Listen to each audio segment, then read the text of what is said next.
한국직업방송과 연합뉴스TV가 함께 만드는 취업 전문 뉴스, 투데이 고용플러스입니다. 수주 절벽으로 어려움을 겪었던 조선 산업이 조금씩 살아나고 있습니다. 반면에 해운업은 한진해운 파산 이후 경쟁력 회복이 더뎌서 정부가 해운 산업 재건책 마련에 나서기로 했습니다. 김동욱 기자입니다. 지난해 수주 절벽에 직면하며 대규모 실직 사태를 겪었던 조선 산업이 기지개를 펴고 있습니다. 우리나라는 지난달 표준 화물선 환산 톤수로 79만 톤을 수주해 중국과 일본을 압도적으로 따돌리며 수주 1위를 기록했습니다. 아직 일감 부족을 해결하기에는 역부족이지만 살아나는 업황 속에 경쟁국보다 빠른 회복세를 보이고 있는 겁니다. 반면 해운업계는 세계적 선사인 한진해운 파산 이후 아직 경쟁력을 되찾지 못하고 있습니다. 유일한 국적 해운사로 남은 현대상선도 한진해운의 물동량을 흡수하고 운임이 올랐음에도 1분기 1,312억 원의 영업 손실을 내 8분기 연속 적자를 기록했습니다. 김영춘 해양수산부 장관 후보자가 최우선 과제로 해운산업 재건을 꼽은 것도 이런 위기감이 반영됐습니다. 바다와 관련된 산업 전반이 다 총체적 위기 상황입니다. 그래서 해양과 수산 관련 산업의 위기를 극복하는데 제 모든 노력. 김영춘 후보자는 2022년까지 해운산업 매출액을 현재 28조 원에서 50조 원으로 늘리겠다는 청사진을 내놓았습니다. 해운기업의 친환경, 고효율 현박 확보를 지원하고 해운조선금융의 시너지 효과를 지원할 기구를 설립하기로 했습니다. 또 신규 항로를 개척하고 국적 선사와 화주 간 협력을 유도하기로 해 한진해운 파산 이후 7위까지 떨어진 우리나라 해운력을 다시 강화할 수 있을지 기대가 모이고 있습니다. 연합뉴스TV 김동욱입니다.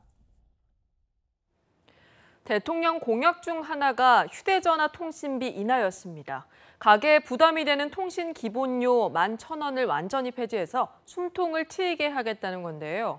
기본료 폐지를 두고 통신업계와 시민단체, 관할 주무부처 간의 의견 차이가 좁혀지지 않고 있습니다. 한지희 기자입니다.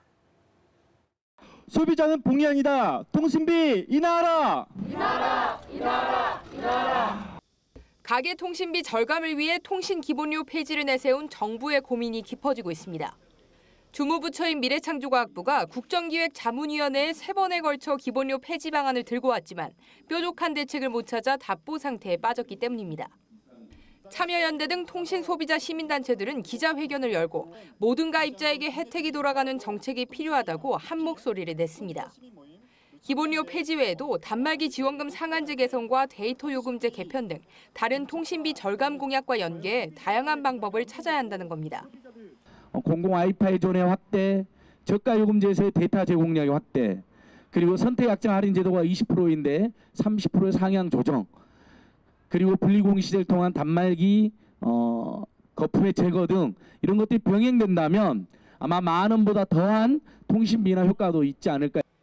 이와 반대로 휴대전화 판매점 단체인 전국이동통신유통협회는 기본료 폐지로 인해 이통사의 공시지원금 등이 줄어 폐업 위기에 처할 것이라고 우려했습니다.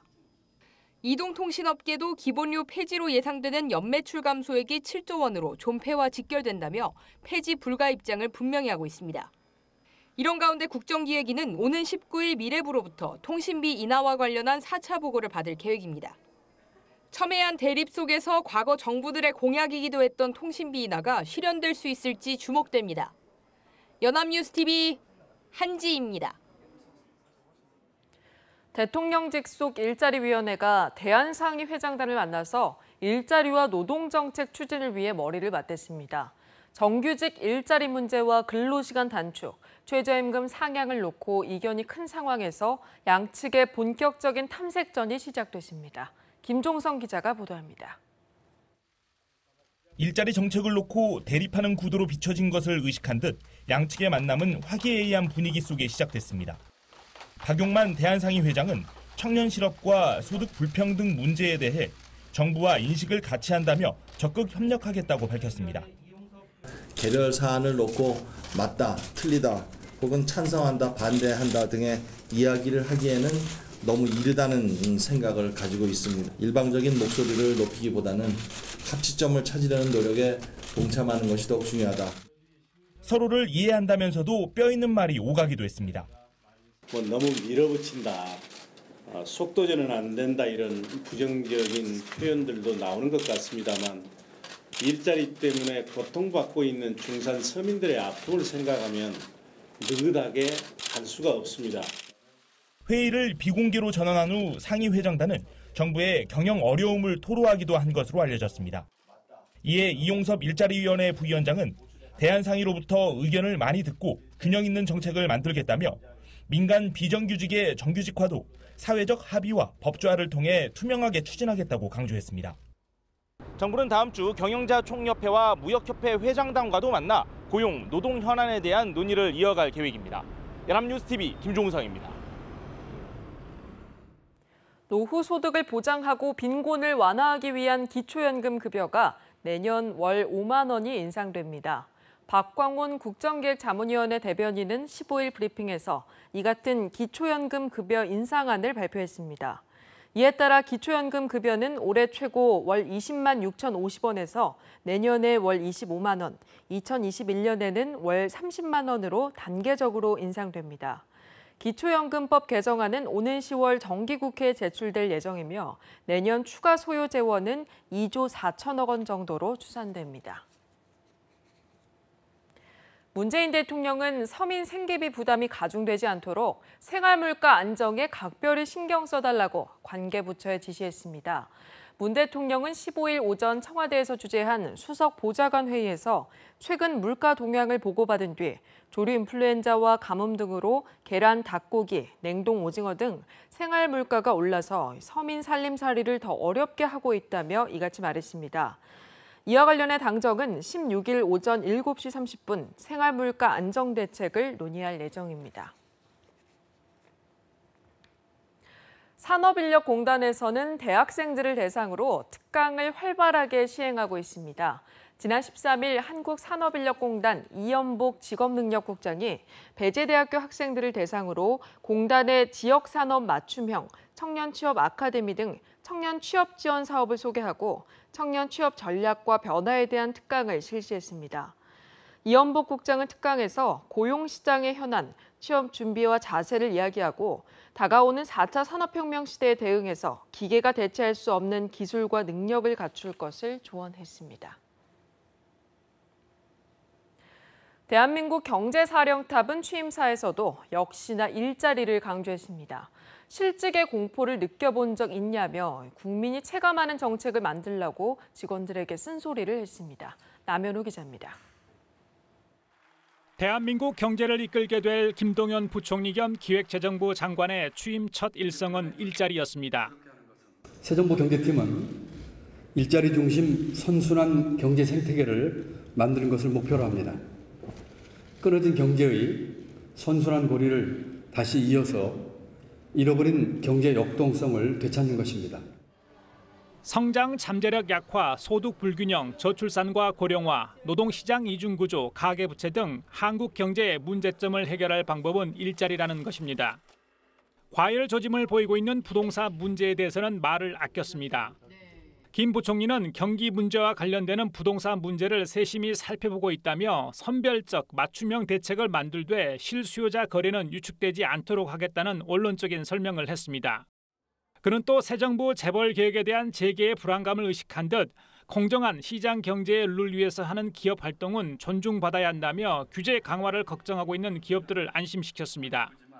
상고 출신으로 흑수저 신화를 다시 쓰며 4년 만에 금이 환영한 김 부총리는 직원들을 향해 쓴소리도 쏟아냈습니다.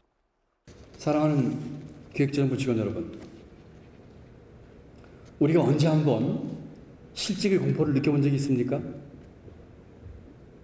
우리가 몸담은 조직이 도산할 것이라고 걱정해 본 적이 있습니까? 국민 눈높이에서 만들어낸 정책이 얼마나 되는지 반성하고 앞으로 국민이 체감할 정책을 만들어달라며 직원들의 변화를 요구했습니다. 연합뉴스TV 남현호입니다. 박근혜 정부가 추진했던 공공기관 성과연봉제가 사실상 폐지 단계를 밟을 것으로 보입니다. 시작부터 거센 반발과 각종 논란으로 대규모 파업에 소송전까지 이어졌는데요. 정부가 오는 16일 성과연봉제 개편 논의에 들어갑니다. 김보윤 기자입니다. 성과연봉제는 출발부터 논란과 반발의 연속이었습니다. 박근혜 정부는 지난해 1월 모든 공공기관에 성과연봉제 권고안을 내려보냈습니다. 이름은 권고안이었지만 도입하지 않으면 불이익을 주겠다며 밀어붙였고 기관 120곳은 울며 겨자 먹기식으로 받아들였습니다. 철도노조는 이에 반대하며 지난해 74일간 사상 최장기 파업에 들어갔고 파업 참가자 89명은 지난 2월 무더기로 해고됐습니다. 일부 기관은 노조와의 합의도 없이 이사회 의결만으로 성과연봉제를 도입했다가 무효 소송까지 갔습니다. 지난달 법원이 이 같은 일방적인 도입은 무효라는 판결을 내리자 새 정부 출범과 맞물려 성과연봉제 개편 논의는 급물살을 탔습니다. 노사협의 없는 박근혜 정권식 성과평가제 단호하게 반대합니다. 원점에서 재검토하겠습니다. 기획재정부는 오는 16일 공공기관 운영위원회를 열고 성과연봉제 개편안을 논의하기로 했습니다. 성과연봉제를 모두 원점에서 재검토하고 노사 자율에 따라 임금 체계를 개편하도록 하는 방안을 논의할 것으로 알려졌습니다. 새로운 임금 체계로는 기존의 호봉제 대신 직무 성격에 따라 급여가 달라지는 직무급제 등이 거론됩니다. 다만 정부가 성과연봉제 조기 이행에 대한 인센티브로 이미 제공한 1,600억 원 규모의 성과급은 법적 문제 등으로 환수는 어려울 것으로 보입니다. 연합뉴스 TV 김보윤입니다. 노사정이 올해 처음으로 한자리에 모여서 최저임금위원회를 열었습니다. 최저임금 10,000원을 놓고 노동계와 재계는 예상대로 팽팽한 기싸움을 벌였습니다. 박수주 기자입니다. 지난해 7월 정부의 최저임금 협상에 반대하며 노동계가 돌아선 지 11개월 만에 노사정이 처음으로 한자리에 모였습니다. 내년도 최저임금 심의를 위해서인데 노동계와 재계는 최저임금 1만 원 인상을 두고 초반부터 팽팽한 기싸움을 벌였습니다. 노동계는 내년부터 1만 원 인상을 곧바로 시행할 것을 요구했고 진짜 어렵고 힘든 노동자들 임금 교섭을 하다 보면 저한테 질문을 합니다. 위원장님 10,000원이 많습니까? 재계는 불편한 기색을 감추지 않았습니다. 저희 중소기업 입장에서는 영세 중소기업과 소상인들에 대한 걱정을 많이 하고 있습니다. 그러한 현실이 좀 이렇게 충분히 논의가 되고. 문재인 대통령은 후보 시절 2020년까지 시간당 최저임금을 1만 원으로 인상하겠다고 약속한 바 있습니다. 이를 위해선 지금의 6,470원 수준을 해마다 15%가량 올려야 하는데 이는 7, 8% 정도였던 지금까지의 인상률을 크게 웃돕니다. 재계는 급작스런 인상이 경영난과 고용 감소로 이어질 것이라 주장하고 노동계는 최소한의 생계 보장을 위해서라도 반드시 인상해야 한다고 되받았습니다. 내년 최저임금이 법적 효력을 가지기 위해선 지금의 평행선 다툼을 다음 달 16일까지는 매듭져야 합니다. 연합뉴스 TV 박수주입니다.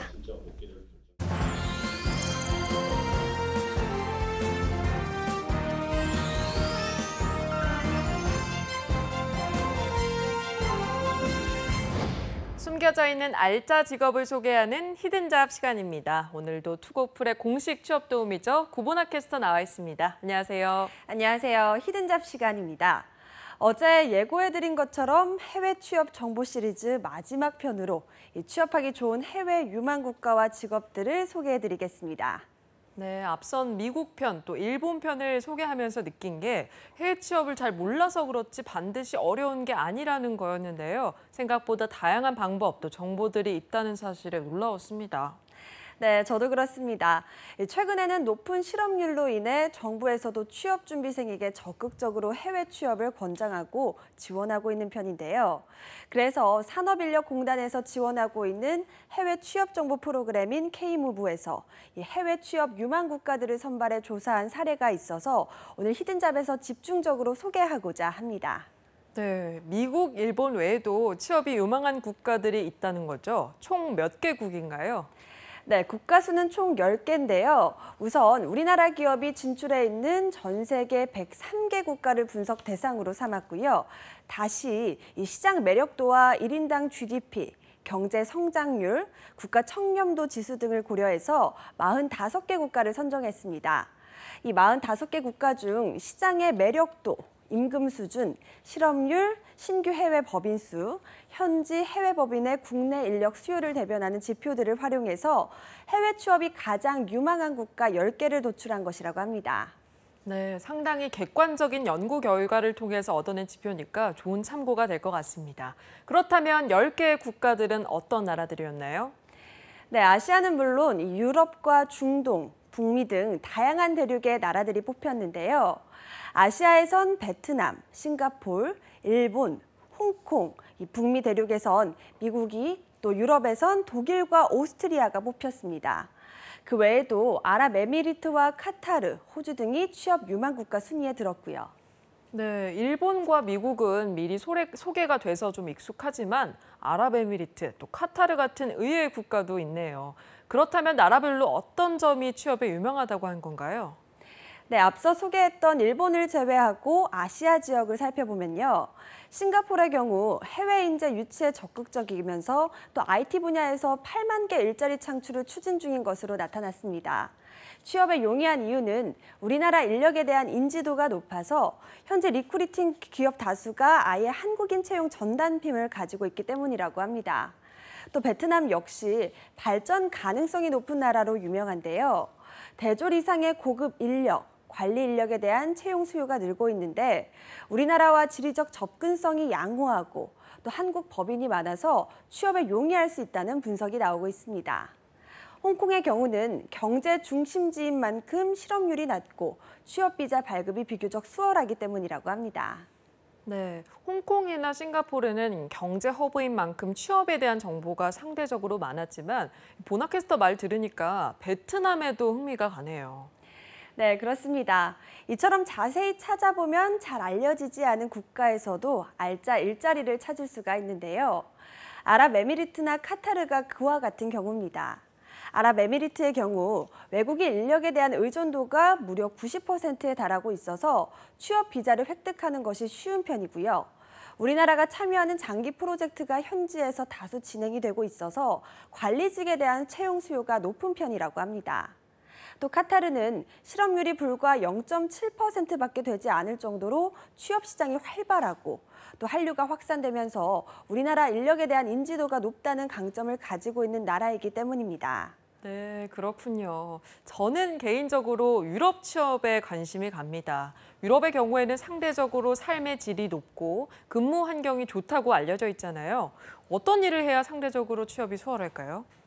네, 독일이나 유럽의 경우 전문 인력을 선호한다고 합니다. 독일을 먼저 살펴보면 산업 성장세가 견고하고 2025년까지 500만 명의 전문 인력이 필요하다는 분석인데요. 난민 정책에도 개방적인 것처럼 취업 비자 발급 조건이 완화되어 외국인의 취업이 비교적 쉬운 편이라고 합니다. 특히 IT, 기계, 자동차 엔지니어 등에서 인력 수요가 높은 편이니 참고하시는 것이 좋을 것 같습니다. 오스트리아의 경우는 실업률이 EU 최저 수준인 4.7%로 취업률이 높은 편입니다. 특히 외국인 고급 인력을 유지하기 위해서 노력 중이고요. 또 유럽의 중심이라는 지리적 이점으로 국내 기업의 진출이 활발하기 때문에 해외 법인의 취업에 도전해보기 좋은 나라 같습니다. 네, 그래 보이네요. 이제 마지막으로 호주가 남았습니다. 호주는 취업 이민으로 유명한 나라잖아요. 그런데 정작 막연하게 취업이 잘 되는 나라, 이런 정도의 인식밖에 없었던 것 같습니다. 네, 맞습니다. 자세히 살펴보면 호주의 경우 기술직이 각광을 받고 있다고 합니다. 연간 20에서 40만 명의 숙련 노동자 이민을 받고 있을 정도로 기술직에 대한 대우도 좋은 편이고요. 연봉 수준도 높은 편이라고 합니다. 또 취업 비자를 받지 못하더라도 최장 2년간 워킹 홀리데이 체류가 가능하기 때문에 현지에서 언어를 익히거나 취업 정보를 얻는 방법도 다양하다는 분석이 있습니다. 네, 이렇게 이야기를 들으니까 해외 취업에 더 관심이 가게 됩니다. 혹시 오늘 소개한 것 외에도 시청자분들이 직접 알아볼 수 있는 좋은 해외 취업 정보들이 있을까요? 네, 마침 6월은 해외 취업 정보 설명회가 활발히 개최되는 시기인데요. 현지 채용 설명회도 있지만 국내에서 직접 취업 정보를 얻고 싶다면 6월 28일 서울 K무브센터에서 열리는 중남미 취업 전략 설명회와 6월 29일 양재 AT센터에서 개최되는 민간 알선 기업, 해외 기업 채용 박람회를 방문하시는 것도 좋은 방법일 것 같습니다. 또 6월 이후에도 한국산업인력공단에서 운영하는 월드 잡플러스 프로그램을 이용하시면 상시로 상담이 가능한데요. 월드 잡플러스 홈페이지에 접속하셔서 상담 게시판을 이용하거나 서울과 부산에 있는 K모브 센터를 방문하시면 된다고 합니다. 네, 그렇군요. 조금만 용기 내서 도전하면 지구촌 어디에나 나를 위한 일자리가 마련돼 있을 것이라는 사실이 참 가슴 뛰게 합니다. 높은 실업률에 힘들어하고 있는 취업준비생 여러분들에게 힘이 되는 정보였기를 바라면서 저희 투데이 고용플러스는 앞으로도 여러분들에게 알차고 희망찬 정보 전달해드리기 위해서 노력해 보겠습니다. 지금까지 히든잡 구보나 캐스터와 함께했습니다. 고맙습니다. 고맙습니다.